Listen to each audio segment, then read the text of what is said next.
History is not only what is written, it is also what remains nameless, what is forgotten, buried, erased because it did not fit into the next era, sometimes deliberately, sometimes simply because there was no one else to remember. We were taught that we know where we came from, that we can trace the path, from stone to city, from symbol to writing, from tribe to empire. And much of this is true. But along the way, there are cities left behind that we don't know who owned them. There are 25 stories in these 3 hours. They don't require faith, only attention. Maybe you'll fall asleep while they're playing. Maybe the opposite. Maybe you'll feel like someone was already here, before you, and left, leaving not an answer, but a trace. A pyramid hidden under the ice. In eastern Antarctica, beyond the Prince Charles Ridge, lies an area rarely explored by researchers. There are no stations, no logistics points, only ice and constant wind. But it was in this area, on a satellite image from 2012, that one object caught our attention. It hadn't been noted before, not on maps from the British expeditions, nor in the databases of scientific missions. And yet, there it was, in a photograph taken on a clear day, at an angle that cast a clear shadow. The object's shape resembled a pyramid, not in a symbolic sense, in a geometric one. Smooth slopes, equal sides, a precise angle between the planes. The height, according to calculations from the shadow, is about 140 meters. The base is almost square. Everything is too perfect not to be recorded, and too unexpected to explain. The initial reaction was that it was a filming error, a satellite artifact, layer overlap, or light angle, but repeated images taken from other satellites in other seasons showed the same shape. Then another hypothesis emerged. Hidden beneath the ice is a rock peak, worn smooth by time, snow, and erosion. This is possible. Antarctica's landscape is full of irregularities. But there is one peculiarity. There is nothing near this object. Typically, glacial mountain forms form in groups. Rise of relief, ridges, faults. Here is a solitary form, isolated, as if placed, as if having a meaning. Not geological, but something else. Access to the area is impossible by land. Traveling across the ice requires approval, permission, and enormous expense. There have been no scientific missions to the area, only satellite observations. They continued for 5 years. The shape of the object has not changed. The slopes retain their geometry. The snow is blown away by the wind. The ice is not accumulating at the usual rate. This raises a separate question. Why is the object almost clean? One theory suggests the presence of a warm anomaly beneath the surface. This could be a subglacial heat source, a geothermal vent, a rare heat transfer zone. Possibly, but no traces of such processes have been recorded nearby. No fracture, no evaporation, only pure ice and a regular shape. Analysis of geodetic maps showed that the object is located almost exactly on one of the old measurement lines used in ancient times, the so-called geodynamic orientations. They linked buildings in Egypt, Mesoamerica, and some parts of Asia. This is speculation, but the coincidence has been documented. Several research groups not affiliated with academic structures have suggested that the shape is unnatural, that it is not geology, that it is a structure hidden under the ice. A pyramid, not symbolic, but literal.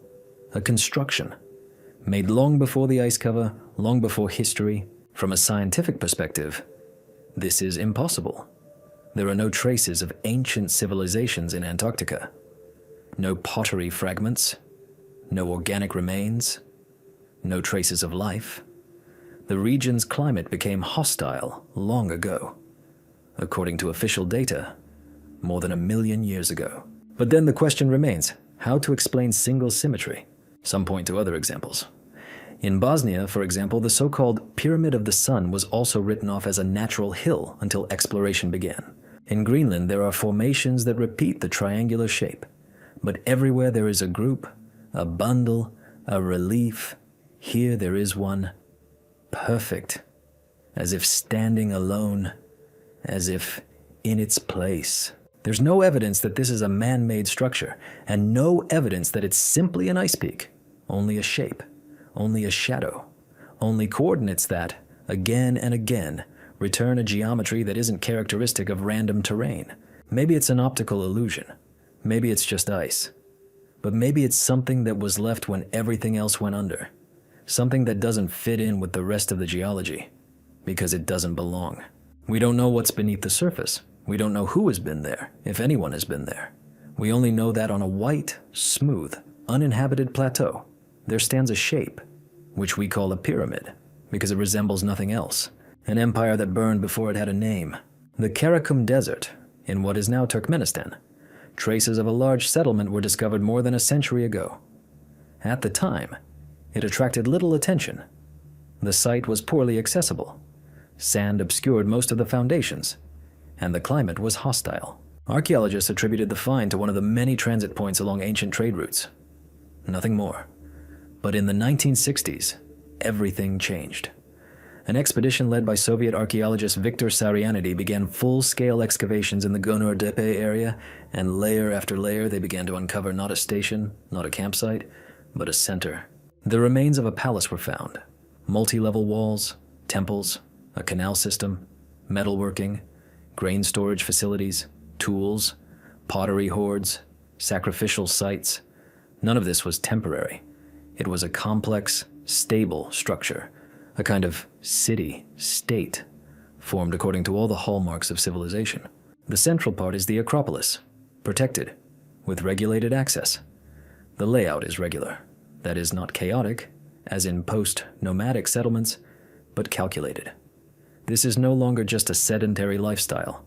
This is order. Later, tombs began to be discovered. Stone sarcophagi, vessels with ashes, jewelry made of lapis lazuli, turquoise, and silver. Everything points to a stable social structure, castes, specialization, distribution of power, and all this several centuries earlier than the beginning of the known history of the region. But the main question is not what they found, but what they didn't find.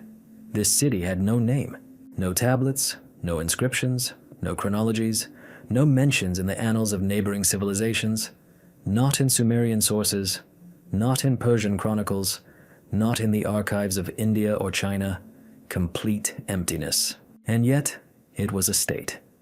It existed. More than 30,000 square meters of fortifications, more than 1,000 burials, traces of export and import, trademarks, traces of fire, traces of restoration after the fire, but not a single written sign by which its name could be recorded. Later, hypotheses began to appear. Some researchers began to call this phenomenon a country without a voice. It built, it ritualized, it buried, it kept records, but it did not speak. Others, on the contrary, suggest that the voice was there, but erased, destroyed, perhaps as a result of destruction, perhaps intentionally, perhaps by the system itself. Another feature, when the system began to collapse, it happened quickly. In the layers you can see fire, abandoned objects, half-ruined buildings. After that, silence, sand, no signs of restoration, no signs of return, as if everything that was here was not meant to continue. Sarianidi called this complex the Margiana civilization. The name is arbitrary. We came up with it. The people who lived there didn't call themselves that. We don't know what they called themselves, because all that remains is the shape, just the lines of the walls, fireplaces, the outlines of grain storage facilities, and not a single name. This is not the only such case. History is full of nameless civilizations, but almost all of them are brief, fragmentary. But here, stability, scale, architecture in which knowledge is visible, and disappearance, without transition, without merging, without mention in those who came after. Perhaps it was a society that didn't need writing. Perhaps it was a culture that lived by oral transmission. Or perhaps they didn't have time to invent it. Or perhaps they deliberately avoided it. But then the question arises, how did an organization of this level arise without fixed accounting systems, without a language that remains? Or was it there, but in a different form? Symbolic? Spatial? Auditory? Now all that remains of this empire are the smooth outlines of the walls, the shadows of the columns, and the dry wind that blows the sand from the paved slabs. And there's a feeling that you're standing not before ruins, but before the outline of a memory that no one has preserved. A car that doesn't fit into the chronology. In 1900, a group of Greek divers searching for sponges in the Aegean Sea stumbled upon a shipwreck off Antikythera Island. Lying at a depth of about 40 meters, it immediately attracted attention. Among the amphoras and statues typical of ancient merchant ships, they found a fragment that, at first glance, had no relation to the other finds. It was a piece of bronze, irregular, covered in deposits, with barely noticeable jagged edges. It was attributed to a decorative element, but later, upon repeated cleaning and examination, it was discovered that it was part of a mechanism. The fragment was later named the Antikythera mechanism. It consisted of gears, cogwheels, axles, and dials. Everything was assembled into a single system designed for complex movement. Even the first models showed that it was an analog computing device. Inside were 37 bronze gears capable of synchronizedly displaying the movement of celestial bodies, solar and lunar cycles, eclipses, and even astronomical phases. It was originally dated to the 1st century BC. This dating remains the same today, but the problem lies elsewhere. The time period to which the find belongs does not suggest the existence of such devices. There is no evidence of such mechanisms among either the Greeks or the Romans. Not in literature, not in engineering treatises, not in temples, not in craft workshops. The mechanism operates on a differential principle, allowing the motion of bodies to be calculated based on their speed and position. This principle is considered a 16th century invention. The development of gear transmissions with such precision came even later. The gears have teeth cut to precise curved geometry. This requires not just knowledge, but tools, templates, metalworking at a level unavailable at the time. But the mechanism was assembled, not theoretically, not schematically, but literally. It existed. It worked. Reconstructions made in the 21st century showed that the device was placed in a box that could be opened. Inside was a handle that, by turning it, could track the position of the sun, moon, and stars. There were also inscriptions, instructions, written in Greek script. This is not a fake. This is not an alien object. This is a man-made object. But how? Why has nothing similar been found, either before or after? Alternative theories suggest that the mechanism is a unique artifact, preserved from an earlier now lost engineering tradition. Perhaps it's a copy. Perhaps it's a reconstruction from someone else's descriptions. But then, another question arises. Why isn't there even a hint of it anywhere else? The author's identity is unknown. No signatures, no names. Only calculations, diagrams, and engravings. As if the creator didn't demand recognition. Or perhaps they created it to order. Some assume the mechanism was ritualistic, that its precision was a side effect of aesthetics. But an analysis of the mechanics shows that precision was a necessity. Every gear is in its place. Every gear is calculated. It is function, not form. Perhaps this device was part of an educational system, a demonstration of cosmic order. But if so, why such a level of complexity? Why not a wooden model, but an engineering instrument comparable in complexity to a Renaissance clock? Perhaps it was an artifact passed down from an earlier period. Or perhaps it was a random technological advancement that arose locally and disappeared along with those who created it. After the ship sank, the device ended up underwater in perfect preservation conditions. It was saved by chance. Without it, we wouldn't have known about its existence. And this raises another question. How many more such devices were there, but didn't survive? Today, the mechanism is kept in the National Archaeological Museum of Athens. It has been studied, scanned, and reproduced, but even the most accurate reconstructions cannot explain its context. It doesn't fit, not as a technology, not as an idea, not as a necessity. This is a machine that shouldn't have existed, but it does. And all that remains of it is not theory, but metal, and a rotating wheel, made by hand, without a name, without descendants. A tomb that could not be opened, but which screamed when touched. In 1977, a team of archaeologists from the Italian Institute of Oriental Research arrived at an excavation site in the Al Ule Valley in northwestern Saudi Arabia. This area is known as part of the ancient Nabatean route and contains dozens of tombs, temples, and rock-cut niches, many of which remain unexplored. Most of the objects in this area date to the 1st century BCE. They are well documented and generally categorizable. But one object, designated Tomb 32K, raised questions from the outset. It was located above the main rock mass, on a ledge where there were no other structures. There were no stairs leading up to it. The entrance to the tomb was rectangular, cut into the stone wall. There were no symbols or inscriptions around it, only a smooth surface and a shadow obscuring the opening. When the team tried to enter, they found the door wouldn't open. The stone wasn't sealed or locked. It simply wouldn't budge. No cracks, no mechanical locks. The door seemed to be part of a single rock, though visually, it stood out in outline. After several unsuccessful attempts to break in, it was decided to conduct an acoustic diagnosis. When the device touched the door surface, an effect occurred that would later be described as a single acoustic emission. Not a sound, not a crack, and a vibrational resonance, brief and focused. Everyone nearby heard it. Not like an echo, not like a tremor, like a sound that didn't come from the object but passed through it. Analysis of the recordings revealed that the signal's frequency was unstable. It began as infrasound, transitioned into the audible range, and then abruptly disappeared. Its duration was less than 1 second. The source was not detected. After that, the door remained in place. It did not collapse. It did not change. But no one tried to open it anymore. A year later, as part of an expansion of the excavations, they returned to the site. The surface of the opening remained untouched. But now, nearby, 3 meters away, a crack had formed in the rock. No traces of an impact. No crumbling. Simply a line extending deep into the massif. Inside, it was a void. Acoustic scanning revealed a cavity beyond. The attempt to reach the cavity was unsuccessful. The instruments stopped working, the electronics went out, the lights dimmed. The only thing that remained was the sensation of pressure. It was as if the air had become denser. Neither the instruments nor the recordings recorded any threat. But subjectively, all the participants described anxiety, difficulty breathing, a strange awareness that something was inside, without form, without movement, but with presence. There were no more sounds, only the same recording made on the first day. Analysis revealed that the sound wave structure contained unusual overtones. It was not repeated in any known sample.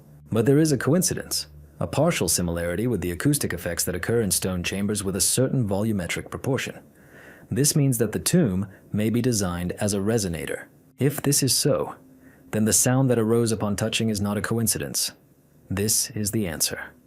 The locals do not talk about the tomb. It is not included in the traditional routes. They do not talk about it. Not in legends, not in retellings. It is simply a place that people do not go. Not because it is forbidden, but because there is nothing there. But the door exists. The shape is correct. The height is a little over 2 meters. The width is standard. Everything suggests that there is a chamber behind it, but it cannot be opened. In any way. Not mechanically. Not by destruction. Not bypassing. Archaeologists have abandoned their efforts. The object has been identified. Research has been suspended. The reports listed as impenetrable. No access. Recommendation: do not touch. Skeptics consider it a coincidence, a geological feature, a rock that has taken the shape of an opening. Possibly. But then where does the sound wave come from? If it's not a door, then why the form? If it's not a tomb, then why the platform? If it's not a chamber, then why the vibration? Sometimes things don't open not because they're locked, but because they don't want to be opened. And maybe what sounded then was unto voice, but a warning, a stone that captured heavenly thunder. In the northern part of Bolivia, near Lake Titicaca, archaeologists in 1982 explored the area where the fortifications of the ancient city of Tiwanaku once stood. This region is considered the center of a civilization that existed long before the Incas. Most of the buildings are destroyed. Only platforms, fragments of walls, and leveled areas remain, in places lined with slabs polished by time. One such site was located on the edge of the main complex. It was a leveled plateau of gray andesite, a difficult-to-work stone. One of the slabs was distinctive, measuring approximately 3 meters in length. The surface was smooth, but with a barely noticeable structure resembling a grid. No one could explain its purpose. It contained no inscriptions, only a grid relief, clear angles, intersecting lines, uniform indentations. The study showed that the grid structure followed the celestial sphere. The corners corresponded to the positions of major stars and constellations, but one of the fields was out of place. Where empty cells should have been, there were concentric lines, almost like sound waves. The center is a point. Arcs radiate from it. 5. In a uniform radius. The locals said this place was called the stone that heard thunder. Not lightning, not an earthquake, but the sky. Their language has a word for the unexpected breath of thunder from above. No wind, no rain, just sound. There are no official records of such an event. However, a brief mention was found in the archives of 17th century missionaries that in the year 17 from the Catholic entrance, the sky over Tiwanaku thundered without clouds. People hid under the walls, but the earth did not tremble. The date is not precisely determined, but confirmation exists. When an acoustic study was conducted on the stone, it was found that at a certain frequency it produces sound, not in the sense of playing. Rather, it resonates, creating a vibration that is detected by instruments as infrasound. Not loud, not constant, but discernible. The relief shape amplifies sound when a source, even a weak one, is brought close to its center. Whistle, whisper, air. Everything becomes directional and begins to vibrate the plane. This is impossible on a random surface, only if it is designed as a resonant matrix. According to legend, the stone was carved in memory of an event, not as a tombstone, but as a record of a phenomenon. Not an image, not a myth, but a mechanical attempt to recreate the moment. What exactly a rupture in the heavens is still unclear. Such phenomena are recorded in different parts of the earth, sometimes as a dull explosion, sometimes as a growing howl, always without a source. No earthquake, no sound barrier, no atmospheric disturbances. In the case of Tiwanaku, if it happened, it was an ancient event, hundreds of years before the first scientific measurements. But the memory remained in folklore, and perhaps in stone. What's also strange is that at the moment of sound resonance, a weak electrical oscillation begins across the plane of the stone. Instruments record a voltage of about 0.3–0.5 volts, not enough to activate the equipment, but enough to understand the stone is reacting, not just with sound, but physically. This phenomenon is possible in crystalline rocks if they have been subjected to shock loading. Perhaps the stone has recorded the effect of sound pressure in its structure, and now, when it is given a signal, it reproduces the vibration pattern. This is not music. This is not text. This is a form of memory left in the material, without letters, without an image, only a trace of vibration, frozen in stone. The object is officially classified as an engineered anomalous stone, meaning it's unknown but must be preserved. Experimentation with it is restricted. Tourists are not allowed there. The site is marked on the map, but not advertised. Maybe it's just geometry, just chance. Or maybe it's a way to record what can't be told. Thunder that no one saw, but which the stone remembered.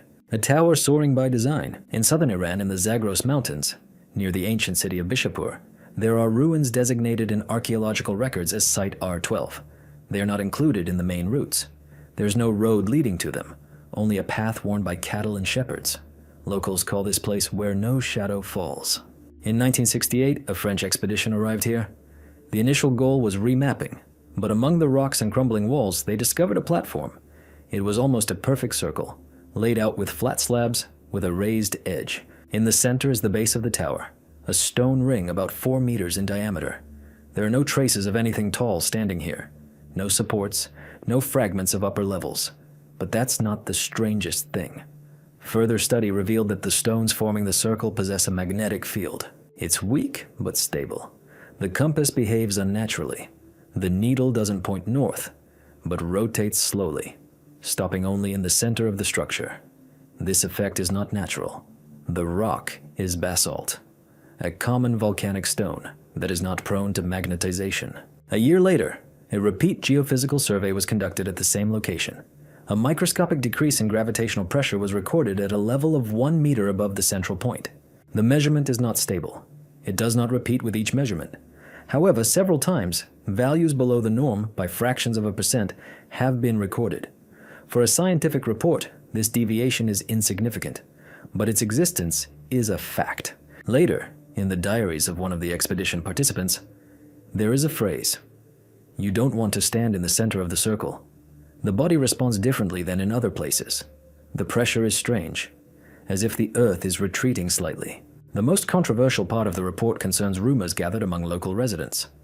One said that when he was a child, elders took him to this site and told him, "They built upwards here without touching the ground." Another claimed to have seen a transparent wall, like water, rise above the circle one evening. These are oral traditions, unverifiable, but they agree with one other detail. The shape of the foundation does not allow for a heavy superstructure. It is too thin, without internal locks or recesses. No tower, either stone or brick, could have been erected on such a foundation without additional supports. Then, a hypothesis arises. Perhaps there was no tower in the conventional sense. Perhaps the object was elevated, not necessarily flying, not necessarily hovering, but it was elevated, structurally, not architecturally. This idea sounds like speculation, but it is supported by an analysis of proportions. The center of the platform is cut precisely according to the golden ratio. The diameter, angles, and offsets all correspond to the proportions used in acoustic resonators. If a sound source is placed in the center, the stones reflected in a spiral. This is physically measurable. Some researchers speculate that the structure could have been a sonic lift, not literally, not levitation, but rather weight manipulation through resonance. Modern experiments show that high-power sound can temporarily move objects when the frequencies are tuned correctly, but this requires energy and precision. If this knowledge existed, it is lost. Or perhaps it remains only in form, in a circle, in stones, in a position that no one can explain, but which again and again produces deviations in the readings. Now the platform is abandoned. Not a single sign, not a single plaque, only coordinates, filed in reports in the archives of Tehran and Paris. The place is not considered a monument. You can pass by it and not notice, and yet it exists. Perhaps there was a tower here, or perhaps it is only a memory that it hung and did not stand. We don't know. We just feel that in this place everything is not quite as it should be, as if something is still hanging, not in the air, but in time, and it hasn't disappeared. It's just become invisible. A city on a mountain that no one can see twice. In the highlands of Colombia, in the Sierra Nevada de Santa Marta region, lies a forested area rarely visited even by locals. In this part of the country, there are dozens of trails leading to the remains of pre-Hispanic settlements. Some of them are recognized as archaeological heritage, others remain nameless, overgrown, and hidden from view. One such case was recorded in 2004. A group of 3 independent researchers surveying the region's biodiversity came across an old stone staircase that had been almost completely swallowed up by earth and roots. They began to climb. The staircase led upward, serpentine, not destroyed, but clearly ancient. As they climbed, stone platforms began, laid out in the form of terraces. Then, the remains of walls, rectangular foundations, the foundation of a temple. At an altitude of about 2,000 meters, the view opened up, an entire system of buildings connected by paths, with a central square laid out in a circle. No tourists, no signs, no markers, only silence and the feeling that the place was forgotten, but not destroyed. The researchers filmed a video, recorded coordinates, and took photographs. They planned to return with the main group. 3 weeks later, the expedition repeated itself. The same people, the same equipment, the same coordinates. But there was no ladder, there was no path, only a cliff covered with small stones. At the top, impenetrable thickets, and no trace of foundations, walls, or a square there. The GPS indicated the same point. The altitude was the same. The landscape was unrecognizable. Attempts to locate the structures continued for 2 days. None of the routes matched the previous ones. Where the terrace in the photograph was, there turned out to be a slope with a catchment area. Where the temple had been, there was a stone slab without traces of masonry. A hypothesis was put forward. Perhaps the satellite data was erroneous, but the markers were preserved. They matched in time and coordinates. The photos remained. They showed buildings, stone platforms, corners, trees growing along the property lines. Everything was just like in reality, but no one ever saw it again. Some suggest the explorers were mistaken, tired, confused about the terrain, perhaps. But their path has been recorded, and it leads to where there is nothing else. Later attempts to find the city came to nothing. Different routes, different groups. None saw any buildings, not a single wall, not a single foundation. The locals, when they heard the description of the place, responded simply, You have found what sometimes opens, but does not remain. They have no name for the city, no legends, only a word, shadow. In their language it signifies not only the absence of light, but also that which was there but did not remain. Some researchers have tried to explain this by an atmospheric effect, an illusion caused by overwork or changes in pressure. Possibly. But the photo is not an illusion. The video is not confused. The shadows fall correctly. The perspective is maintained. This is not a trick of perception. One of the pictures, taken in the evening, shows a building with an arch. Inside the arch there is a ledge on which lies an object that looks like an ornamented slab. On the edge of the arch is the shadow of a man, one of those who stood there. The shadow is perfect. It falls at an angle. This cannot be staged. It happened. But now there's nothing left of that city. Not a single piece of evidence except the files. Not a single witness except those three. Not a single attempt to retrace the route. With success. Perhaps the city existed. Perhaps it didn't disappear but simply doesn't repeat itself, like some dreams. You remember how you got there, but you can't go back. A map showing what should not have existed. In 1929, a scroll was found in Istanbul's Topkapi Saray, among thousands of Ottoman Empire archival documents. It was approximately 1 meter long and written on treated leather. The author was known, Piri Reis, an admiral and cartographer who served under Sultan Selim I. He lived at the beginning of the 16th century and compiled maps based on the data available to the Navy at that time. But one detail of this map caused a chain reaction of interest. On the southern part of the scroll was depicted an unknown contour, a coastline extending far south from known South America. There were no cities on it, only mountains, rivers, and small markings. A modern comparison has shown that the contour resembles the coast of Antarctica, but with one difference. It is depicted without ice cover. This caused controversy. Antarctica was officially discovered in 1820. Before that, it had not been depicted on maps. In the 16th century, there were no instruments or routes that would have allowed its contours to be recorded, and especially without ice. However, the outline on the Piri Reis map matches the profile of the subglacial coastline reconstructed using modern radar. This isn't an obvious coincidence. It's a topographic match. The contours, bays, and protrusions are precise down to the kilometer level. How is this possible? Piri Reis himself cites his sources. He claims to have used older maps obtained from other navigators and libraries. In his explanation, he writes that this data is from a time unknown to us. He doesn't name names. He doesn't cite the originals, only the results. Some think it's a coincidence, artistic intuition, reconstruction based on rumors. But then why do not only the shapes match, but also the orientation and the absence of glaciers? Modern scientists speculate that the coastline may have been partially exposed in ancient times during a temporary warming period. There is a hypothesis that part of Antarctica may have been ice-free about 12,000 years ago. In that case, the map could be redrawn from an older source. But then another question arises. Who saw it? Who had the technology to navigate to southern latitudes before the beginning of written history? And most importantly, who was able to record, compare, and transfer this data into a coordinate system suitable for subsequent generations? This is not the only example. There are other maps, Orontius Phineas, Bush, Haji Ahmet, that also depict the southern lands with astonishing accuracy. Perhaps they use the same basis, a map that no longer exists, but which once existed. Some alternative history proponents suggest that in prehistoric times there existed a maritime civilization with skills in long-distance navigation and cartography. Almost no traces of it remain, only fragments, only coincidences, only inconsistencies. The Piri Reis map is not a fake, not a myth. It is a document, researched, kept, authentic, and it depicts something that should not have been there at the time. Maybe it is a mistake. It could be. Maybe it is a coincidence. It happens. But sometimes, if one detail doesn't match, it's a question mark. And if there are several, it's already a structure. And then the map becomes not a representation of geography, but a trace of someone who already knew what would only be discovered 300 years later. A people who deliberately buried their culture. In the southeastern Turkey region of Sanliurfa, something was discovered at the end of the 20th century that initially seemed to be just another hill. It was called Tepelik. There are hundreds of similar hills in the region. Many are artificial, formed by layers of human activity.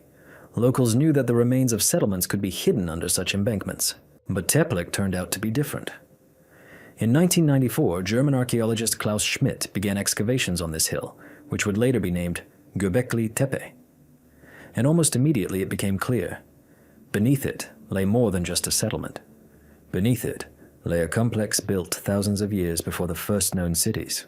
Enormous T-shaped stone columns decorated with carvings, walls laid out with mathematical precision, ring-shaped platforms, animals, signs, abstractions. Everything is hand-carved from solid stone. No metal, no wheels, no writing. Göbekli Tepe dates back to around 9500 BC. This is not a mistake. It is confirmed by analysis of organic remains, radiocarbon dating, and stratigraphy. This is before agriculture, before settlements, before temples, before everything. But there is one aspect that makes Göbekli Tepe special. It was filled in deliberately, not destroyed, not abandoned, but carefully, layer by layer, filled with small rubble, debris, sand. No signs of haste, no signs of violence, not a disaster, not a fire, but a solution. It's strange. Archaeologically, it's a rarity. Usually abandoned places remain destroyed, partially dismantled, slowly disappearing. This is different. The complex has been mothballed. Complex, labor-intensive, created with effort, and then buried, as if so no one would see. Why? Some believe it was a ritual, the closing of a sanctuary, a cycle completed by its own concealment, as if the act of creation itself were not the end, but only a stage, followed by erasure. Create and bury. There is another version, that whatever was here turned out to be dangerous, not in the physical sense, but in the knowledge sense. Perhaps it was a complex connected with astronomy, with observation, with a certain type of worldview that needed to be removed from practice. And the only way was to bury it in the ground. There are no written traces of that time, no explanations, no treatises, only form, only orientations, only animals, birds, hands, elongated symbols. Some columns depict scenes that are still not understood. They are not repeated elsewhere. They are not associated with other cultures. Göbekli Tepe, isolated, in time, in style, in the decision to leave. When archaeologists began to uncover one circle, another appeared underneath it, smaller, older, then another. It was as if each new circle was built on top of the previous one, and then everything was buried. The cycle repeated. This is not a mistake. This is a repeated intention, creation and erasure. Why? Perhaps it was a culture for which permanence had no meaning. Perhaps their goal was not to preserve, but to let go. Perhaps they knew that everything built would eventually become a lie. And so, as not to leave behind a lie, they buried the truth. Now, 12,000 years later, we are uncovering these circles, peeling back layer after layer, trying to understand. But maybe understanding isn't what they wanted. Maybe all they wanted was for us to know. There was once something important here, and they hid it. Not because they were afraid, but because it was gone. City walls facing inwards. In the north of modern-day Jordan, on a plateau near the Zarqa River Valley, archaeologists have explored the ruins of a little-known settlement dating to the late Bronze Age. It is not marked on major maps and is not included among the region's most important cultural centers. And yet, there are remains of streets, squares, fragments of pottery and stone buildings. Everything indicates that this was once a living place.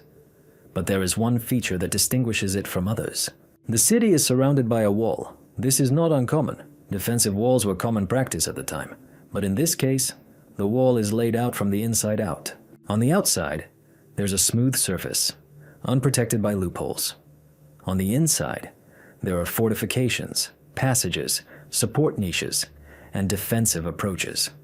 Everything that would normally face the enemy here faces the city center. This was mistaken for a construction error. Perhaps the walls had been rebuilt, perhaps the landmark had changed, but archaeological layers show that the wall was built at the same time as the building. The foundation is common, the fastenings are primary. This is not a remodel, this is a solution. The question arises, From whom was the city defending itself? If the enemy was outside, the structure is illogical. If from the inside, then the wall takes on a different meaning. Perhaps it wasn't defensive, but ritual.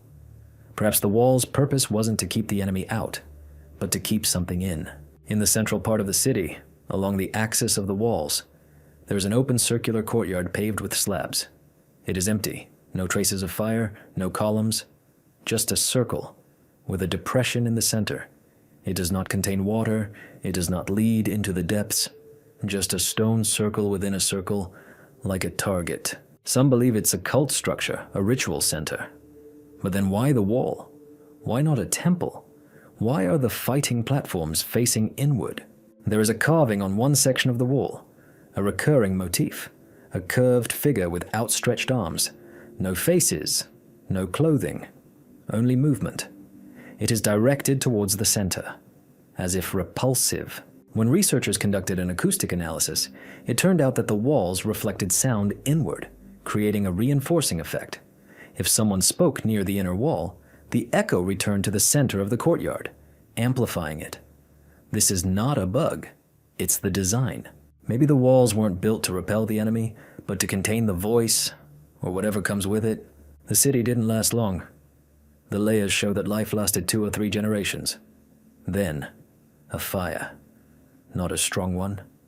No destruction of walls, only houses, and disappearance. No traces of a return, no new buildings, only sand and silence. No texts, no name. Neither in Assyrian nor Egyptian sources, the city remained nameless. Only a plan. Only the direction of the wall. Only an outline. Proponents of the anthropological theory believe the orientation of the walls is symbolic, that it reflects a model of the world where danger is not external, where the ritual is not for an external god, but for an internal one, where the city is not a defense, but a capsule. Perhaps that was the case. Or perhaps they simply built the city differently because they knew.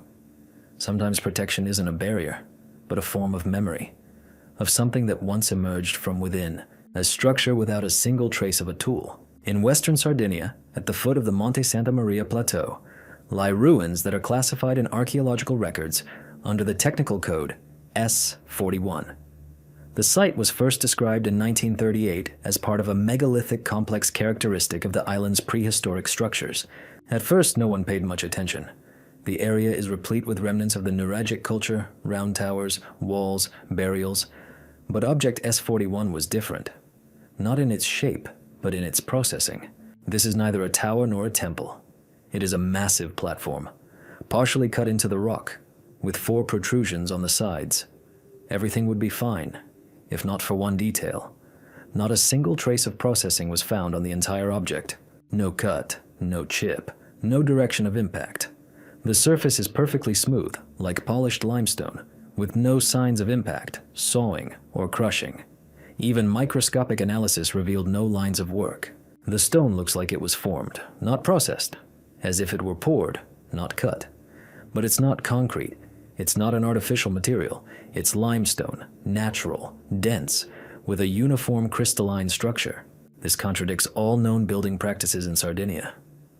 No culture that lived here had access to technology capable of processing stone without leaving traces. Marks always remain, from copper, bronze, and iron tools. Even stone ones, especially so. The soil layer above the platform indicates an age of at least 4,000 years, possibly more. Precise dating has not been achieved because there is no organic material, only stone. Researchers have suggested that the shape may have been formed naturally. Erosion, wind, water, but the structure is too regular. The angles are right angles. The lines are parallel. All the projections are equal. This is not a spontaneous form. There's a depression on the surface of the platform, almost a circle, about 3 meters in diameter, a palm's depth. It's perfectly smooth. No traces of drips, no cracks, as if it had been pressed in. But the stone isn't malleable. An attempt to model the form in 3D revealed that the structure is constructed according to the principle of geometric symmetry, with the center in the depression. It's as if everything else grows from there. Not in the architectural sense, but in the sense of directional crystallization. It's absurd. But there are no other hypotheses. No known culture could have done this. even in theory, even with the knowledge, there is no instrument that could do it without leaving a trace. There are analogies. The monolith in Baalbek, the processing in Sacsayhuaman, the laser precision in the temples of India. But everywhere, micro-traces remain. And here, emptiness, a perfect surface, without beginning, without a trace of a hand. Alternative archaeologists believe this is a remnant of a lost technology, perhaps knowledge of frequency processing, sound, pressure, vibration, perhaps not a tool, but a state of being. But without evidence, it's all just a hypothesis. What's left? The platform stands. It doesn't crack. It doesn't sink into the ground. It doesn't change. It's stable. It is uninhabited.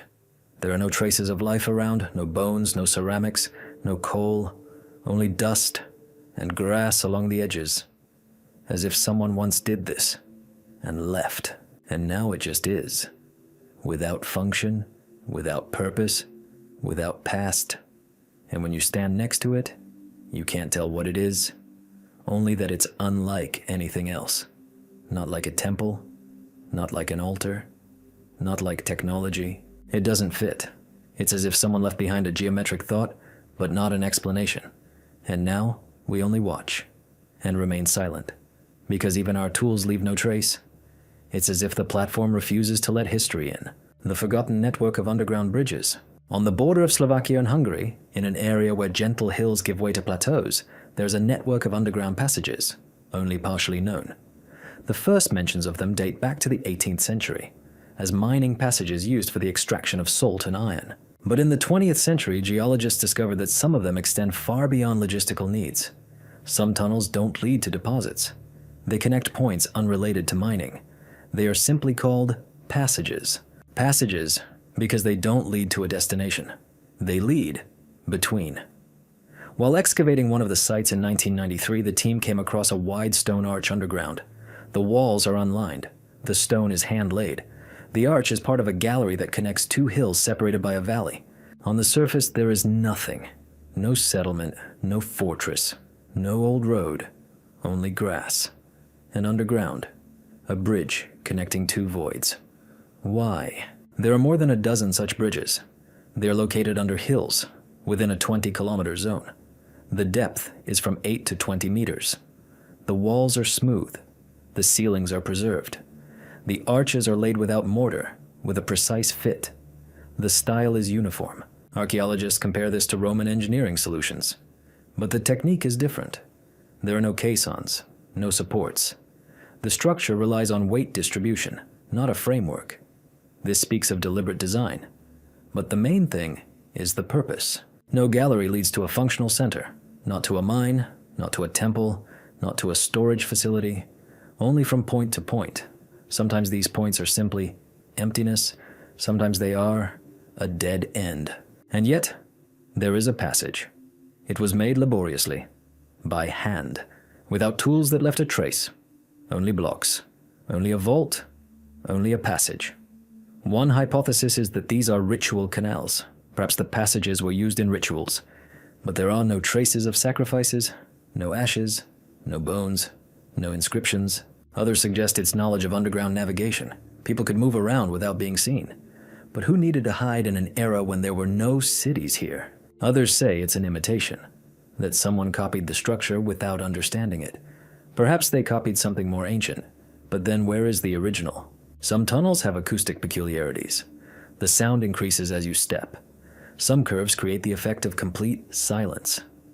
There are sections where the only sound you can hear is your own breathing, and even that is distorted. One tunnel leads to a stone circle, an empty, domed room. In the center is a pedestal. No symbols, no function. But the sound in this room doesn't leave. It returns, without distortion, as if the air is trapped. The locals call this place the throat of the earth, but no one can say who built it. There are no legends, only feelings. Some are afraid to approach, not out of fear, but out of an incomprehensible respect. Official documents describe the tunnels as secondary rock formations with non-standard engineering logic. This is a technical way of saying we don't understand their purpose. Today, most of the passages are closed. Some are buried, others have collapsed. But the network still exists. It exists in silence, without light, without routes. Maybe these bridges were for something we no longer do, for journeys that were not physical, for a connection that wasn't on the surface. Maybe it's all just labor and stone. Or maybe we're looking in the wrong place, and bridges don't connect space, but time. An island that has appeared on maps for 300 years. Between Iceland and Ireland in the North Atlantic Ocean, an island has been marked on nautical charts for centuries. Its name has changed. Sometimes it was called Friesland, but the essence remained. It was recorded, described, outlined. It had a shape, coordinates, a history. It first appears on a map by Niccolò Zeno, dating from 1558. There it is depicted as a large island, almost square, with a city and mountains. The description was allegedly accompanied by letters mentioning that there is civilization on the island. People, light, language. Next are the maps of Gerhard Mercator, the famous cartographer who founded the projection system still used today. Also includes the island in his materials, not as a rumor, but as a fact. Then there were Janssen, Ortelius, and even the British Admiralty archives. Right up until the early 19th century, the island was present. It had a shape, a scale, a climate. Some maps even describe the flora, but in reality, it doesn't exist. Numerous expeditions in the 19th and 20th centuries set out for the designated area. The result, nothing. Only ocean. No rocks, no shoals, no traces, no magnetic anomalies. An ordinary sea surface. The question arises, how could the object remain on the maps for so long? There are several options. The first is a mistake. One captain marked something on the map that wasn't there. The others repeated it.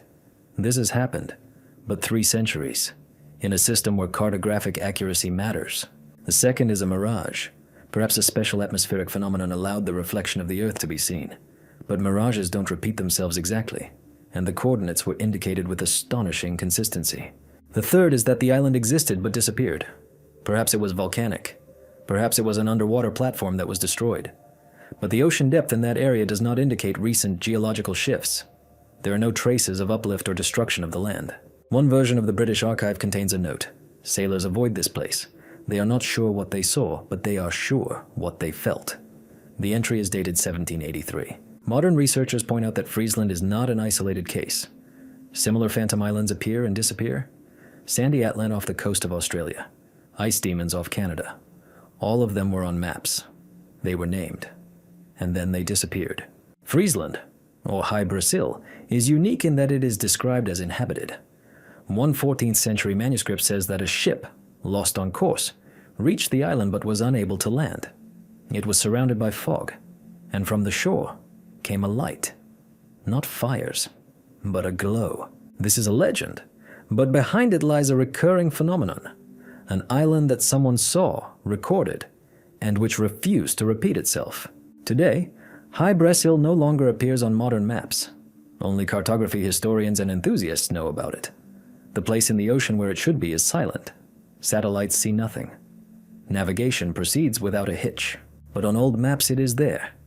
Clear, reliable, confident, as if it was once part of the known world, and then it ceased to be. The road leading to nowhere, outside of culture. In South America, in the Peruvian part of the Nazca Plateau, there's a site that has long attracted little attention.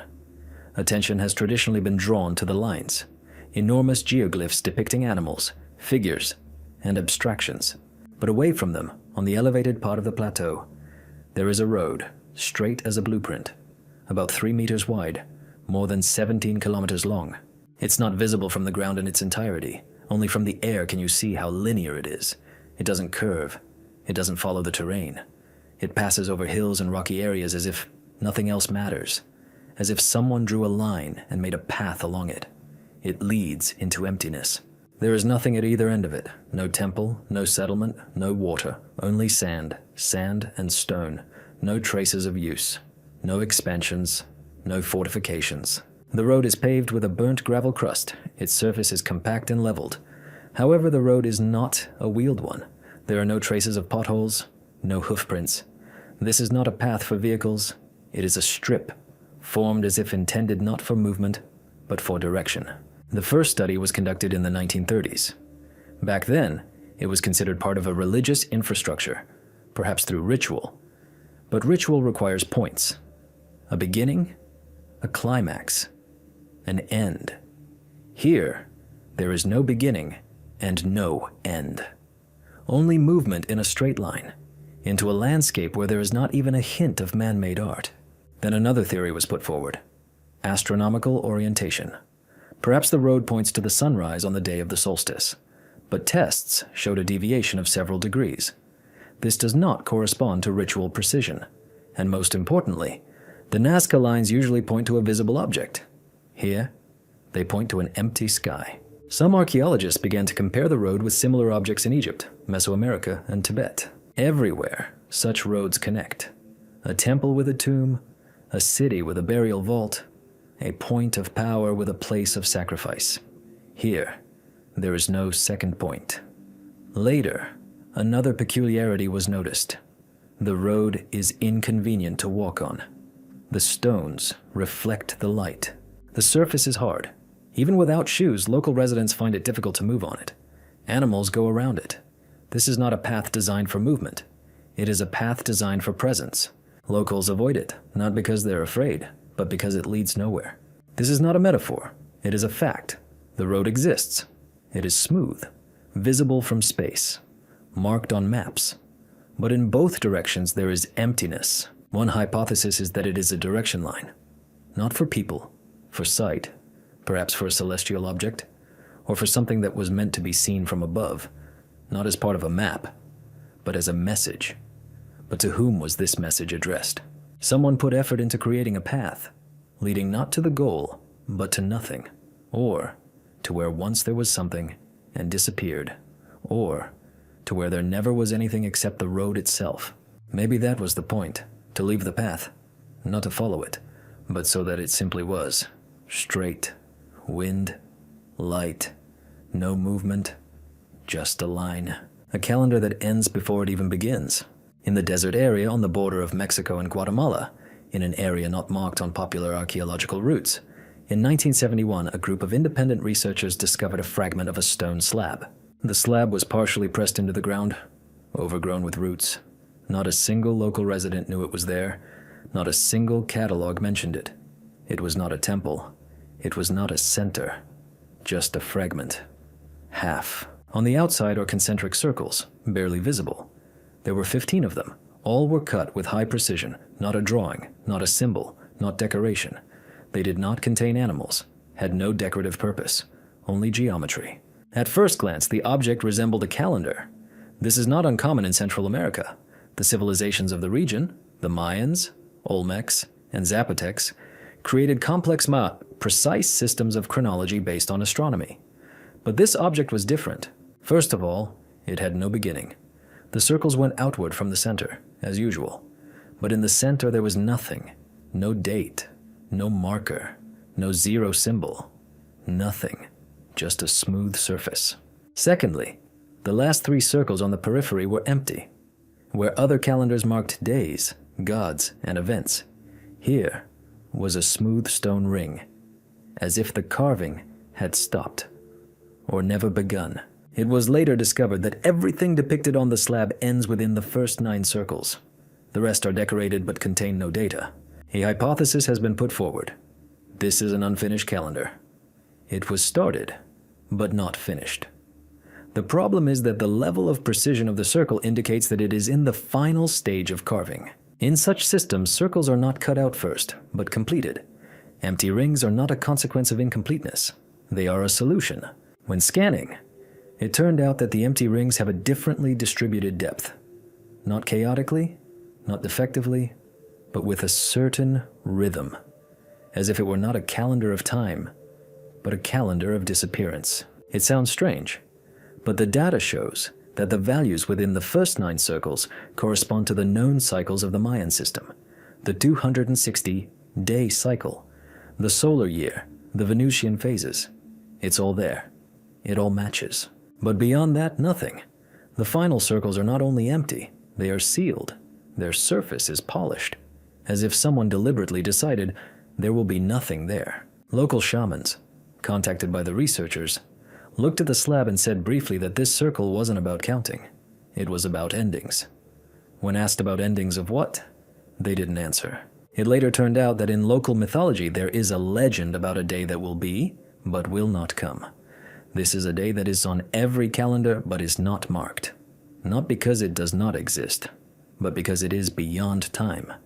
Not a mistake, but a boundary. Some believe it is a philosophical concept, the limit of counting, a cycle that has no end because it never began, a calendar that has not been started but is already completed.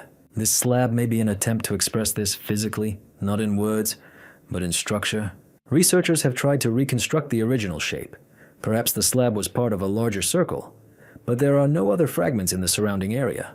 No stones, no walls, nothing to indicate a temple, a platform, or an observatory. Everything indicates that the slab was independent, not part of a complex, but a center in itself. What's particularly interesting is that, according to calculations, if the plate had continued, its outer circle would have coincided with a date close to our year 2025. This doesn't mean it predicted anything, but the coincidence was recorded. Some proponents of alternative hypotheses believe that the plate marks a moment of reset, not as a catastrophe, but as a return to a point where time did not begin. Not the end of the world, but a departure from time. It's hard to express, but the form itself says it all. Where there should be zero, there's silence. Where there should be a finale, there's a surface. No dates, no numbers, just the trace of a circle. Nothing more. Today the slab is kept in a private collection. It cannot be seen. It is not exhibited. Only photographs. Only copies. And yet, it remains. A calendar that has no beginning. A calendar in which the date is silence. Not because it was not written down, but because it was intended that way. Writings of a civilization that no one remembers. In 1986, near the ancient city of Shush in Iran, archaeologists were conducting planned excavations on the outskirts of a well-known Elamite complex. The site did not seem promising. Calculations indicated that the area was used for outbuildings, possibly grain storage. However, at a depth of just over 1.5 meters, a find was discovered that did not fit into any of the existing systems. It was a baked clay box, heavy, rectangular, with a sealed edge. At first, they thought it was a burial urn, but when they opened it, they found plates inside, laid horizontally, almost like pages. 19 in all. Each one was made of thin, compressed slate, with symbols etched into its surface. These weren't drawings. They were text. None of the symbols matched any of the known scripts of the region, neither Sumerian, nor Elamite, nor Urartian signs. The symbols resembled a linear structure, but lacked grammatical logic. There were repetitions, but the rhythm was elusive. Some glyphs stood alone. Others were grouped. The composition resembled a script, but not a language. Initial decipherments yielded no results. Researchers suggested that it was a counting system or code. However, statistical analysis revealed a stable frequency distribution characteristic of a linguistic system, not a numerical one. Later, linguists joined the work. One of them, Dr. Hosseini, suggested that what we were seeing was not a code or a language of live communication, but a written protocol of knowledge, ordered, verified, and intended not for communication, but for storage. One of the plates revealed structures resembling maps. Where the text turns to symbols, the outlines of rivers and plateaus similar to those in the northern Zagros Mountains can be traced. However, the coordinates do not match modern ones. Perhaps this represents a different geography, known but no longer recorded. The main thing is that no culture in the region mentions the authors of these tablets. There are no references, no borrowings, neither in late Elamite nor in early Persian. It is as if those who wrote this text left no other traces. This is impossible. Writing is the pinnacle of accumulated knowledge. It is not created in isolation. It is preceded by craft, structure, need. But here there is no chain, only an object, and no traces before or after. Some people think it's a marginal culture, small in numbers, short-lived, perhaps. But then the question arises, why create protocols that no one is supposed to read? The plates are carefully laid out. The clay they were stored in is dense, baked, everything points to preservation. as if something important was being passed on, and to no one. The date is approximately the 12th century BC, a time of migrations, destruction, and shifting cultural vectors. Perhaps this is the remnant of knowledge that was not incorporated into the new systems. Perhaps it is a conscious separation from them. One of the texts features a noticeable repetition, the same symbol, repeated 47 times. Next to it is another, only once. Linguists are unsure how to interpret this, but some believe it could be a name and signature, as if each sign were a personality.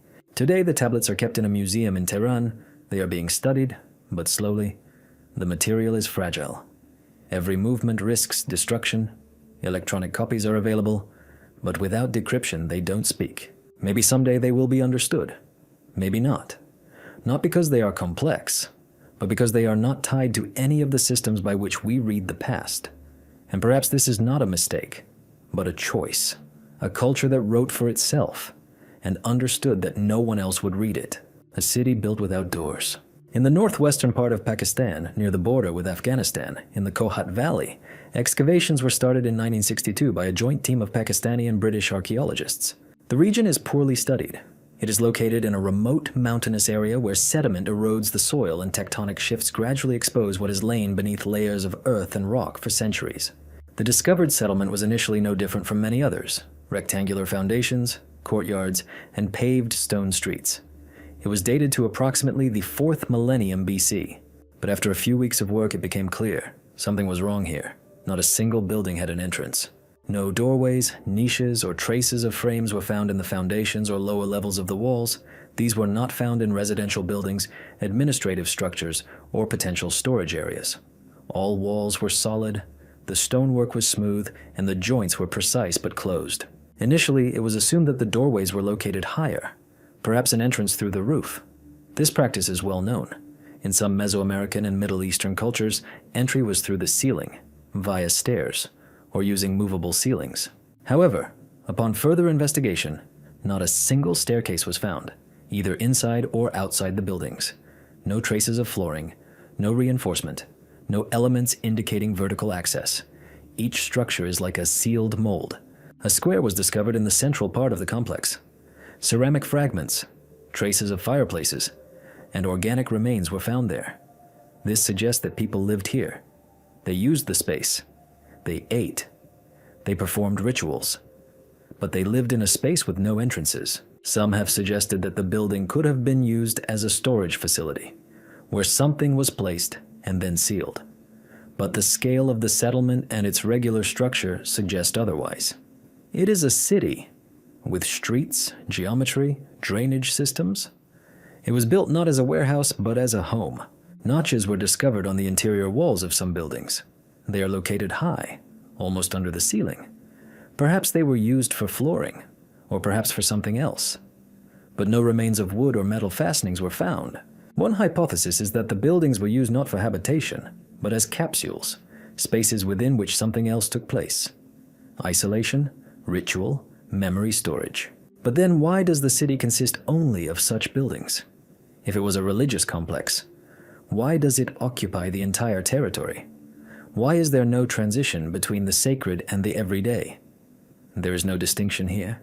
The entire structure is identical. Later, a section of the wall with symbols was found. Geometric figures laid out with small stones. They resemble stylized loops or spirals. Not a single symbol was recognized. There is no connection with known systems, but they repeat in the same order, as if they were recording movement, not by space, but by state. Not a single door has been found. When the research was completed, one of the archaeologists wrote in his diary, "This is a city that was built not to be entered, or perhaps not to be exited. What this means is unclear." Perhaps architecture reflects a worldview, a need to undivide space into internal and external. Perhaps it's a vestige of a culture in which the private and the public weren't opposed, where space was perceived not as protection, but as a slowing down. Or maybe it's an attempt to stop, to create a place that can't be entered, but which is here. It's not hidden, not disguised, only closed from the start. Today, the ruins of this city are abandoned. There are no tourists, no security. Locals avoid the place, saying it's not bad, but strange. It doesn't scare you. but it doesn't call you either. You can still see the outlines of buildings. You can still walk along the streets. But everything you see is external. There is no transition inside. Only facades. Only form. And this, perhaps, is all that remains of the city that existed in its own closed rhythm. Children buried with stars on their bones. In 2014, a group of archaeologists explored permafrost sites near the Kolyma River in northeastern Siberia, where soil anomalies had been recorded. With climate change and thawing of ancient layers, new areas of interest began to emerge. One of them, designated Layer K17, revealed a find that didn't fit into the usual picture from the start. It was a burial. Small. Shallow. Inside were the skeletons of two children. They were approximately 3 to 5 years old. They were positioned parallel to each other, facing northwest. There was no coffin or sarcophagus, only earth, a stone base, and the remains of organic material. At first, the find seemed ordinary. Neolithic burials are known in the region, but a closer examination of the bones revealed symbols carved into the surfaces of the skull, humerus, and pelvis. They weren't applied after death. There are no signs of damage, no cracks, no signs of healing. The symbols seem to have grown with the bone, located inside, barely visible. Only under special lighting did they appear as a network of thin lines forming star-shaped shapes. Analysis revealed that the bone structure contained mineral inclusions containing rare earth elements. Their source is unknown. The surrounding soil contains no such compounds. Only clay, ice, and peat are nearby. The chemical composition indicates that the elements entered the body before death, probably during life. But how exactly is unclear. They are not toxic. They leave no traces of poisoning.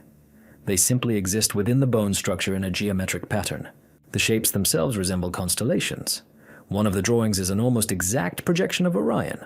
Another is the Pleiades. But this is not identity, but a structural correspondence. The arrangement of points, angles, connections. This cannot be a coincidence. It can't be an interpretation. The lines are inside the bone. No known ritual, no technique could leave such a precise trace inside living tissue. No other remains were found nearby. Just two. No adult, no artifacts, no settlement. Just two people, all alone, in the permafrost. Some researchers have hypothesized that children may have been part of a ritual, possibly related to a star cult. However, no traces of such a cult have been found in this region, not in monuments, petroglyphs, or in adjacent cultures. Another version is a genetic mutation, but it doesn't explain the geometry. Mutations don't draw patterns, they deform. Here, however, there is order. An attempt was made to find analogies. In Mongolia, in Yakutia, in northern China, nothing similar has been recorded. The symbols are unique. The pattern is not repeated. Paleogenetic analysis revealed no connection with known populations. The genome partially overlaps with Siberian hunters, but has significant differences. It appears to be a closed lineage, not mixed or continued. Some believe the children are aliens from another community that has disappeared. But then why are they the only ones left? Why were they left alone? The peace of their bodies was undisturbed. No signs of violence, no attempt to hide. All that is there is neatness, symmetry, and the impossibility of explanation. The remains are currently being stored in a special lab. The bones are handled only with gloves. Research continues, but there's no point, no data, no culture, no context, just children, and a pattern of stars that no one intended, but which still appeared. A song carved in the ground. In the southwest of India, in the state of Karnataka, near the Tungabhadra River, archaeologists have discovered an object that was long considered a fragment of agricultural terracing. From the air, the site appeared as a series of carved ledges along the slope. Regular, symmetrical, almost perfectly repeated. The site stretches for more than a kilometer and encompasses several levels connected by narrow cuts reminiscent of ancient steps. The first studies were carried out in the 1980s, but then the attention of archaeologists focused on the larger sites in the region, the ruins of Vijayanagara, the capital of the empire of the same name. The site was considered late Shas, possibly colonial. However, in 2016, a digital topographic survey was conducted. It revealed something odd. All the benches on the site are not simply symmetrical. They are arranged in a precise relationship to the distance, angle, and depth of the cut. The object resembled not so much a terrace as a waveform imprinted in stone. During subsequent measurements, geophysicists proposed superimposing the structure's shape onto the spectrogram. The coincidence was unexpected. One of the relief fragments coincided with the visual projection of the sound wave, not in the details, but in the form, structure, and logic of construction. The three-dimensional relief profile turned out to be identical to certain types of frequencies used in ritual instruments of southern India. The proposition was simple. What if it is not a terrace, not a canal, not a wall? What if the object is a recording of sound, made in a material not intended to be read, but to record form? Later, acoustics specialists joined the work. One of them, Dr. Rajesh Aravind, conducted computer modeling. He converted the cut profile into audio signal parameters and ran it through a frequency generator. The result was neither music nor speech, but the structure had a sound amplitude. It was not chaotic, it was not noise, it was not a technical interference, it was a stable wave. The experiment was repeated in a different area. The same system, the same logic.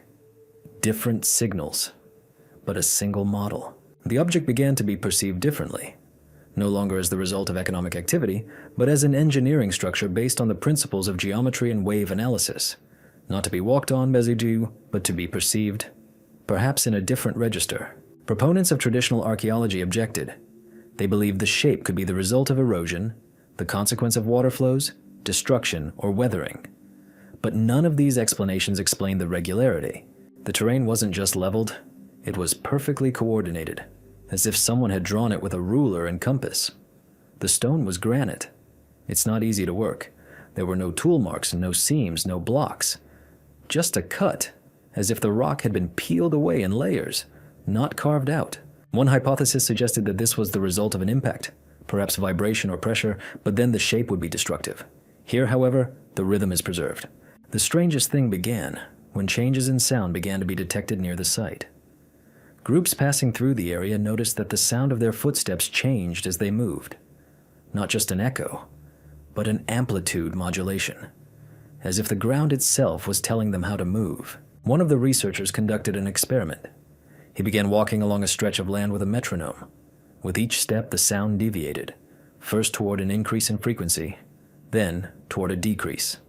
This later coincided with fluctuations in the spectrum obtained from the terrain profile. What does this mean?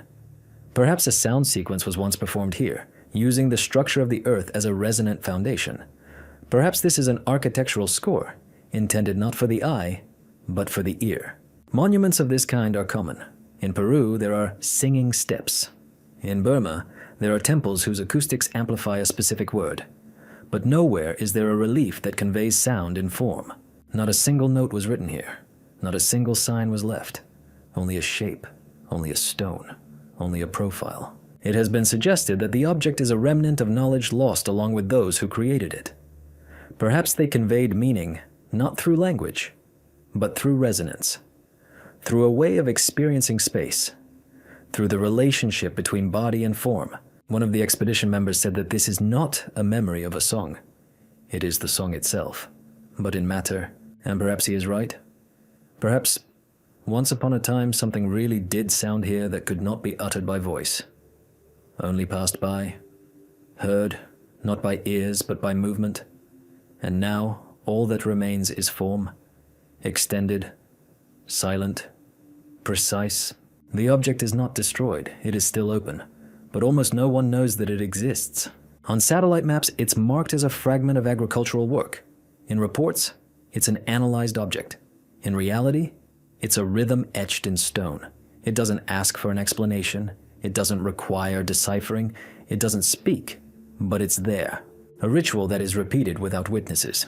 In Iceland, on the Snæfellsnes Peninsula, there's a stretch of land that has been listed by weather stations for the past 60 years as unsuitable for construction. The reason isn't the climate, but rather regular surface changes. The soil there constantly rises and then subsides. Every few months, geodetic sensors detect a subtle vibration of the surface, which is not accompanied by seismic activity or temperature fluctuations. At first, this was attributed to the natural respiration of volcanic soil. The region is subject to geothermal activity. However, in 1973, during expanded geodetic monitoring, it was noticed that the fluctuations did not occur chaotically, but with a periodicity that fit into a 243-day cycle.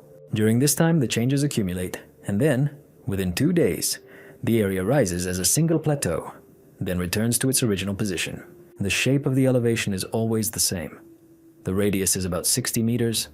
The rise is from 6 to 9 centimeters. Visually, it is almost imperceptible, but the sensors confirm the surface is moving, slowly, without noise, without shifting the ground, as if something inside is lifting it up and then lowering it again. In 1981, an observation camp was established here for the first time. No events were recorded during the entire cycle. However, during the ascent, some participants reported a sound they could not record. It wasn't audible to the ear, but felt like pressure in the chest. The instruments didn't detect any frequencies, only a slight surge of electromagnetic noise. After that, silence. Geologists later sent soundings into the area, suggesting the presence of a void, an underground chamber or reservoir. But echolocation only revealed soil heterogeneity, not a cavity, not water, not gas. Something that selectively reflects the signal, as if there was a structure underground, neither dense nor loose, but transitional. After several years, attention to the site waned. It had no economic or construction value, but an independent group of researchers continued to record changes. By 2002, the cycle had not changed even a day.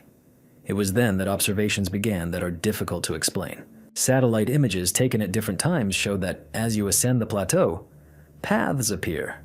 Not trails, not ruts, but smooth, almost symmetrical stripes in the grass, as if someone were moving in a circle.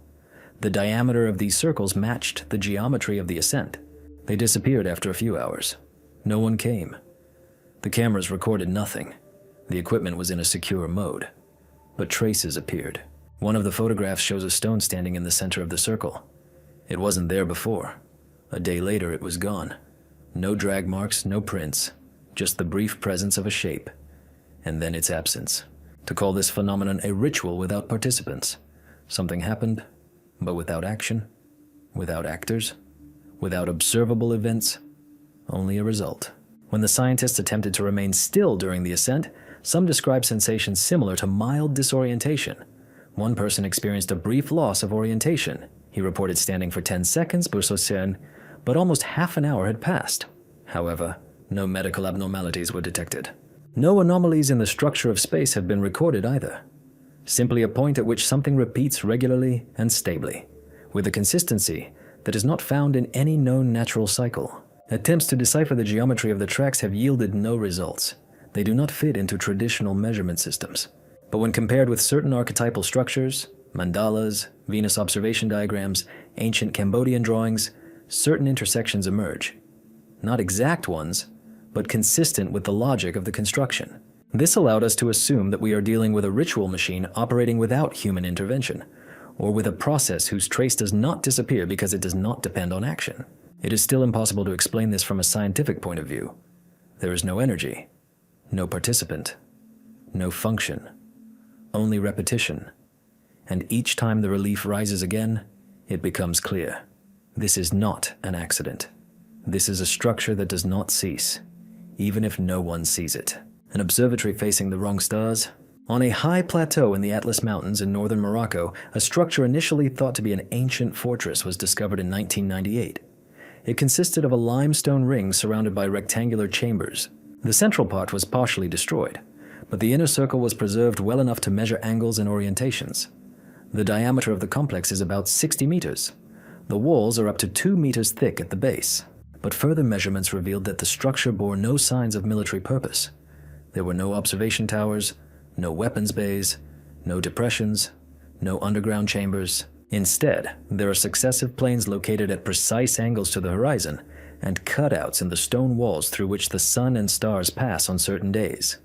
This has given reason to believe that the object is an ancient observatory. Such structures are known in many cultures: Stonehenge, Corral, the observatory at Uxmal, and Mayan structures. Their common feature is their orientation towards celestial bodies, the sun, the moon, the visible planets, and important celestial points. But the Moroccan site presented a problem. All its landmarks were misaligned. One of the passes was aimed not at the equinox sunrise, as expected, but at a point where there is currently nothing. The other was not at Polaris, but at an area with no known bright objects. All the main reference points were to the sky, which today appears empty. Calculations showed that when using the standard precessional model, in which the Earth's axis slowly changes direction over thousands of years, the orientation of the complex does not coincide with any of the known time periods. They do not correspond to the sky today, nor in 1000 BC, nor in 3000, nor in 10,000. With any permissible displacement of the celestial sphere, these angles do not lead to the stars. This creates a paradox. The object was clearly designed as an instrument. The geometry, repeatability, and precision indicate the use of celestial bodies as landmarks, but these landmarks are unverifiable. They do not exist in the known history of the sky. Some have suggested an alternative explanation. Perhaps the object was used not for observation, but for imitation. That is, this is not an observatory in the literal sense, but a replica of the starry sky intended for ritual use. But this version suffers from a lack of context. There are no images, no writing, no drawings, no symbols, only stone and angles. A fragment of a clay slab was found inside one of the compartments, revealing a fragment of a grid. Not a map, not a calendar, but a pattern resembling a projection. It also doesn't correspond to modern star systems. One of the researchers, Professor Hans Kalb, hypothesized that the complex might be oriented toward a celestial sphere that is no longer visible. That is, stars that have disappeared from Earth's field of view due to precession, or unknown objects that existed before the cataclysm that erased them from observation. This sounds speculative, but indirect evidence supports this theory. Several sections of the stonework contain symbols that, when superimposed on a geographic grid, resemble celestial coordinates. They are repeated, but do not point to actual objects. Perhaps they point to hypothetical ones. Another theory posits that the object was created during a period when the sky map was different, and that its creators may have recorded orientations that no longer exist in the conventional sense. Perhaps the landmarks weren't stars, but moving light sources. This would explain the shift. But it also raises more questions. If the landmarks have disappeared, why? If the object repeats something that no longer exists, then where does the knowledge come from? How could people who had no optics, measurements, or even writing create such a precise design, relying on the vanished sky? Proponents of the traditional approach return to the error theory. Perhaps observers misinterpreted the surrounding world. Perhaps everything was a coincidence. But in a system where every wall is oriented with minute precision, this seems unlikely. Today, the observatory remains intact. None of the landmarks coincide with those used in astronomy. And this is its main peculiarity. This is not a miscalculation. This is a different calculation. One in which the sky may have been arranged differently. A manuscript that names neither peoples, nor times, nor gods. In 1912, in a monastery library in southern Bohemia, the antiquarian Wilfried Voynich acquired a parchment manuscript that immediately stood out from the rest. It appeared to be about 200 pages long, each covered in elegant but incomprehensible handwriting. Between the lines are drawings, plants, circles, figures, graphs. Not a single word, not a single signature, not a date. Only letters that do not belong to any known alphabet. Later, the manuscript was named after its buyer, the Voynich manuscript. For a century, it was studied by cryptographers, historians, linguists, and botanists. None of the attempts to decipher the text were successful. The alphabet is unique. No symbol is repeated exactly. The grammatical structure suggests the presence of rules, but the meaning of these rules is unknown. The manuscript is divided into several conventional sections: botanical, with images of plants that do not exist in nature; astronomical, with circular diagrams that do not correspond to known maps of the sky; biological, with anatomical images not tied to any culture; prescription, with texts similar to descriptions but without numbers or names. Each section is systematic. No chaos, only neatness, repetition, as if someone wrote slowly, observing sequence. The paper is high quality. The ink is permanent. The drawings are confident. This is not a draft. This is a work, complete in form, but not in understanding. Radiocarbon dating placed the parchment's creation date at approximately 1400 or the 15th century. But no European language of that period contains elements similar to the manuscript's text. Neither Latin, nor Greek, nor Middle High German, nor Church Slavonic. Cryptographers tried to crack the text. Algorithms, statistics, and frequency analysis methods were used. Some structures did indeed indicate the existence of grammar. There were words that were repeated. There were endings. There were forms corresponding to declensions. But there was no key. The main thing is that the manuscript does not contain a single name, a single date, or mention of a deity, not a single character, not a single historical event, not a single point of connection to the world in which it was created. It is a system without an author. One hypothesis claims the manuscript is a forgery, a skillful counterfeit created in later times. But analysis has shown that the ink matches the era. The writing style is developed, not imitated. And the main thing is that to create a fake so complex, without purpose, meaning, and orientation, and at the same time not to insert a single recognizable element seems like a pointless effort. Supporters of another version believe that the text may be written in a fictitious language, created perhaps for a ritual or as part of an esoteric system. But rituals are usually accompanied by names. Gods, spirits, numbers, images. Here, nothing. Only things. Plants, shapes, shapes, shapes. Some suggest thinking differently. Perhaps the manuscript shouldn't be understood linearly. Perhaps it's a description of a world in which the logic we're accustomed to doesn't exist. A world in which there are no personalities, only phenomena. No time, only cycles. No faith, only consistency. One modern researcher, Professor Gibbs, suggested that the text was written for a different form of perception. Not for reading with the eyes, but for working with the text differently, through hearing, movement, tactility. But it's impossible to prove this. All that exists are pages, and a text that doesn't let you in. The manuscript has been scrutinized. Scans are available. Research continues. But with each passing decade, it becomes clearer. Perhaps there will be no solution. Not because it's impossible, but because we don't know what form the question should take. This is not a story without an end. It is a system that has no beginning. It does not require an explanation. It simply does not refer to anything, as if it was created not to convey, but to exist, quiet, complex, without us. The village that ate its shadow.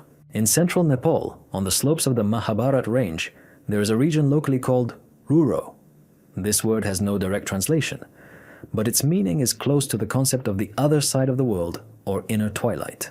There are no settlements there, no infrastructure, only paths leading through the forest and stone ledges. But on old topographic maps, starting from the late 19th century, a settlement was marked in this area. It had a name, a shape, a population. There was a school, columns of rice, a temple. It was called Tapirijan. There are references to it in administrative documents from the British colonial period. The 1883 census indicates a population of around 140 people. The 1912 reports show 60. In 1937, 17. And after that, nothing. Not a catastrophe, not an epidemic, not migration, just disappearance. The last entry is a postcard. Letter not delivered, addressee unknown. Date, 1941. Modern satellite images show only forest in the area. No traces of roads, no stone structures, no remains of a field. Even according to satellite data, the soil is untouched, as if the settlement never existed. But there are maps, and they match. In 2010, a group of researchers set out to find at least traces. A foundation, a well, a place of worship. After a week of searching, they came to a clearing where the soil was looser. We dug a test pit and found a ceramic shard at a depth of 1 meter, simple fired clay, standard for the early 20th century. But there was nothing nearby. No coal, no organic matter, no debris, one thing, isolated. One of the expedition members conducting a magnetometric survey noticed an anomaly. Over an area approximately 30 by 30 meters, the instrument showed zero response. No attenuation, no interference, no signal at all. As if nothing was reflecting in that area. No clay, no metal, no density. As if the area of land wasn't responding. The researchers left the area 2 days later. The cause was an unexpected technical malfunction. GPS units shut down, Cameras recorded blank frames. Electronic compasses froze. All this, without explanation. Temperature, pressure, and humidity were within normal limits. Locals are reluctant to talk about this place. In local mythology, there is the image of a shadow that no longer wants to return. This is not death, not destruction, but a decision not to be observed. Some believe that the isolated villagers gradually moved away. Perhaps they went to other regions. Perhaps they disappeared into neighboring villages. But if so, why does no one remember a single name? Not a single old man from there? Not a single family connected to that place? Others believe that Tapirijan was never a village in the traditional sense, that it was a space of action, not a settlement. Perhaps a ritual zone, a place where a form of isolation, not physical but conceptual, was practiced. Some ethnographers have suggested that the villagers possessed a worldview in which the goal was disappearance, not escape, but withdrawal from observable reality. The assertion that the village ate its shadow, in this sense, is not a metaphor. It is a statement. The villagers destroyed the connection between themselves and their reflection. This is confirmed by the fact that in old photographs of the region taken by random travelers, the village is always in the shadows, even during the day, even in bright sunlight. The stone buildings are barely discernible. They are dimmer than the rest. It's hard to put into words, but perhaps that's the point. The village hasn't disappeared. It's simply become invisible, as if its matrix has turned inward, as if presence has ceased to be important. Researchers ceased their work in 2014 due to a lack of new discoveries. The disappearance was complete. Today, in the place of Tapirijan, there is only grass, not a single visible trace, not a memorial plaque, not a road, only forest, only silence, and sometimes the wind, which suddenly stops when you walk along the coordinates where, according to the maps, the main street used to be. Some claim that when you stand there, you feel that something was there. Not visible, not audible, but on the edge of sensation. This is not just how settlements disappear. This is how forms of memory disappear. Not forgotten, but voluntarily removed from the observable. A shipwreck without a ship, without a sea, without a crew. In 1965, in a desert part of Namibia, on the border of sand dunes and a rocky plateau, geologists discovered a cluster of metallic elements. The region was known as a zone of active uranium and rare earth mining, and the initial assumption was that the object was of man-made origin, the wreckage of old exploration equipment, possibly from the Second World War. But upon closer inspection it became clear the metal was older, significantly so. The object was a patch of ground approximately 40 by 15 meters, partially strewn with oxidized iron and brass fittings.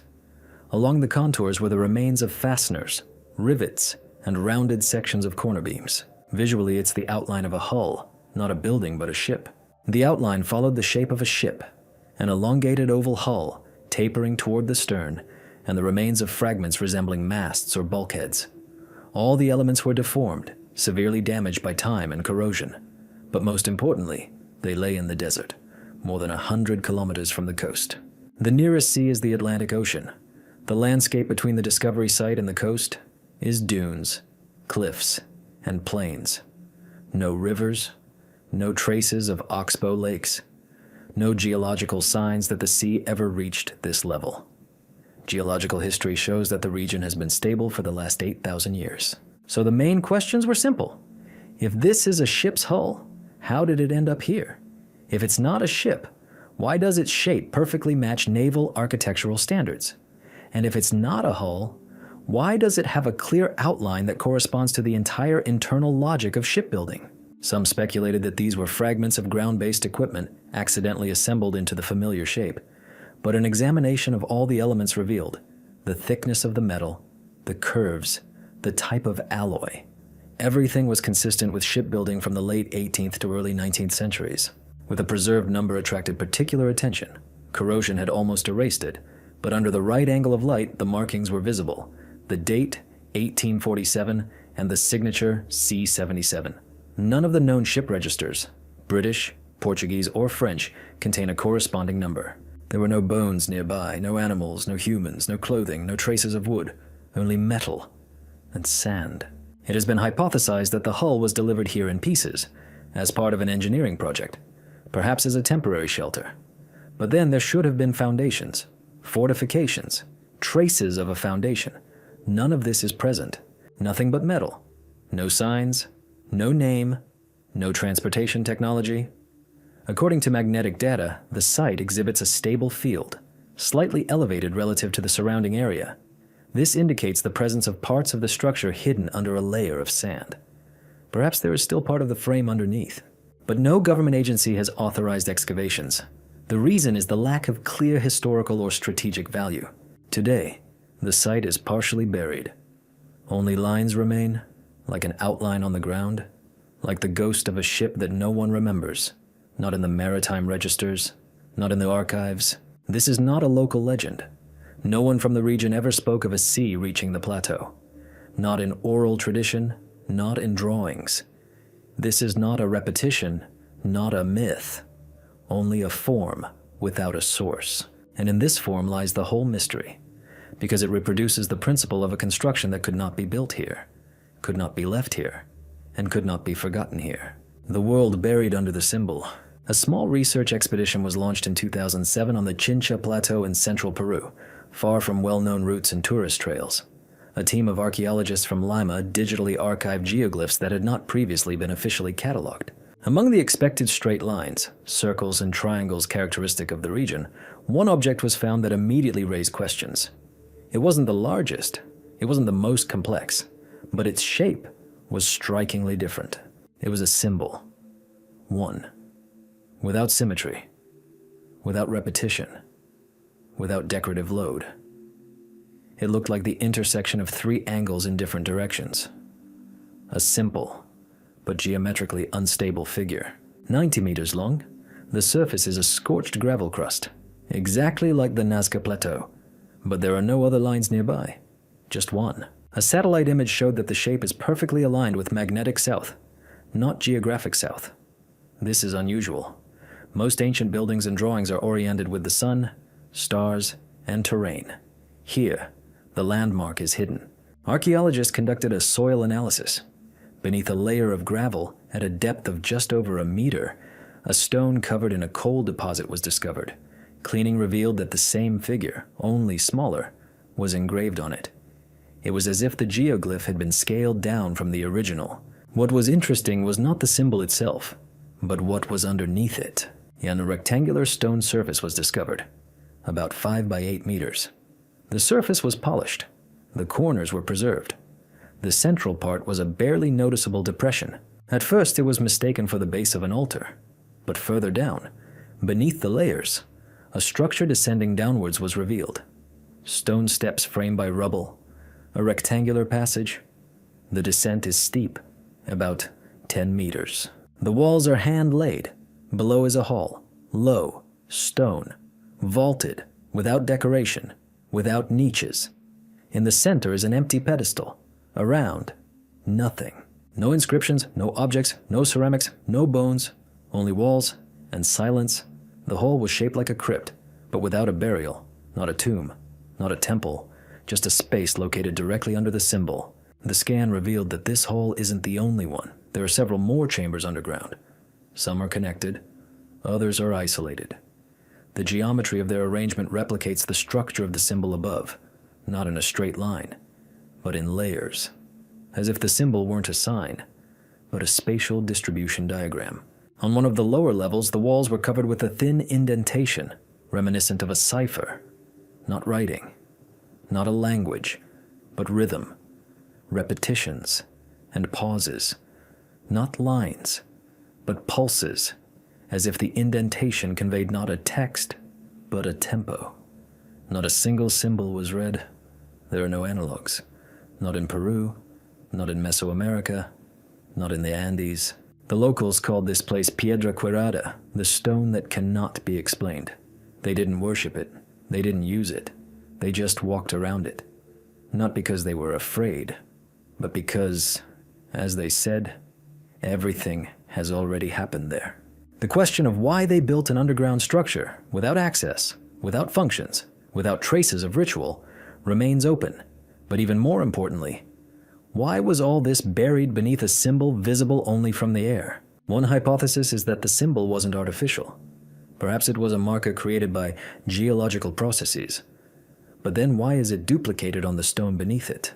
Another theory is that the symbol was a marker, an address, not necessarily for a person, and then the question arises, if it is an address, then for whom? And if it is a diagram, then for what? Archaeologists are inclined to believe that what we have before us is a model, a storage system, perhaps memory, perhaps knowledge, but in a form to which we have no key, and perhaps it shouldn't exist. The chambers themselves are not meant to be inhabited. They have no ventilation. They are too small for ritual, but they are built, and they were not built by the wind, not by the elements, by a human hand, with precision, with design, with effort. Whatever it is not intended for participation, only for recording, and perhaps this is its main meaning, not to explain, but to be. In the last few hours, we've been through 25 stories. None of them provided a definitive answer. That was the idea, not to tell what happened, but to show where we stop, where knowledge stops working, and what for now remains, only presence begins. Each of these mysteries had a form, stone, sound, geometric, but the meaning is not recorded. It is either lost or never existed in the form we are accustomed to. Not all riddles have a solution. Some are constructed not to be understood, but to be. History is most often associated with linearity, civilizations replacing one another, architectures passing from era to era. But beyond this logic, there remain points where development did not occur, where something appeared and disappeared, where someone knew too little to explain and too much to leave. We don't always understand what we've found, and that doesn't make the find any less real. Everything we've seen is not fiction. These are materials recorded by instruments, maps, coordinates, and observations, facts for which we don't yet have a language. Perhaps the meaning of these stories lies not in the objects themselves, but in how we relate to them. When knowledge refuses to be read, we learn to pay attention, not to the solution, but to the very existence of the trace. It is not necessary to understand. Sometimes it is enough to record. It was, and it still remains. The world doesn't need to be explained. Its non-necessity is part of its reality. We don't lose control when we don't know something. We're simply back at that point where we can watch and say nothing. Perhaps these riddles are not a call or a test, simply a reminder that beneath the layer, beyond the line, underground, there was also, and perhaps, there still is,